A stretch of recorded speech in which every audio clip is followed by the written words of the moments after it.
1 inch முறுக்கு மந்த்ரா கடலை எண்ணெயில நானே பண்ணுது. ஒரு சேலஞ்ச், உங்களால இந்த மாதிரி முறுக்கு செய்ய முடியுமா? மந்த்ரா கடலை எண்ணெயில முறுக்கு செஞ்சு பாருங்க. ஓகே. எடப்பாடி பழனிசாமியை அதிமுக பொதுச் செயலாளராக நியமித்த தேர்தல் ஆணைய உத்தரவை மறுபரிசீலனை செய்ய வேண்டும் என அதிமுக உறுப்பினர்கள் உயர்நீதிமன்ற மதுரை கிளையில் மனு கொடுத்துள்ளனர்.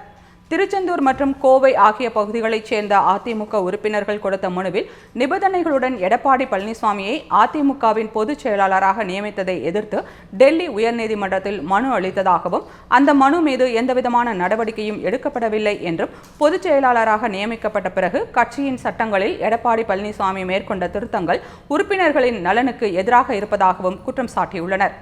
அதிமுகவின் 2ஆம் கட்ட தலைவர்கள் கட்சியிலிருந்து விலகி மாற்றுக் கட்சிகளில் இணைவது குறித்தும் அதிமுக வாக்காளர்களை இழந்து வருவது குறித்தும் வருத்தம் தெரிவித்துள்ளனர்.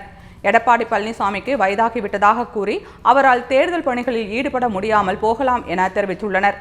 மேலும் கட்சியின் உறுப்பினர் பதவியை புதுப்பிக்க விண்ணப்பித்த 24 பேருக்கு இன்னும் புதிய உறுப்பினர் அட்டை வழங்கப்படவில்லை என்றும் அதிமுகவில் எடப்பாடி பழனிசாமிக்கு எதிராக யாரேனும் பேசினால் அவர்களை ஒதுக்கி வைப்பதாகவும் குற்றம் சாட்டியுள்ளனர்.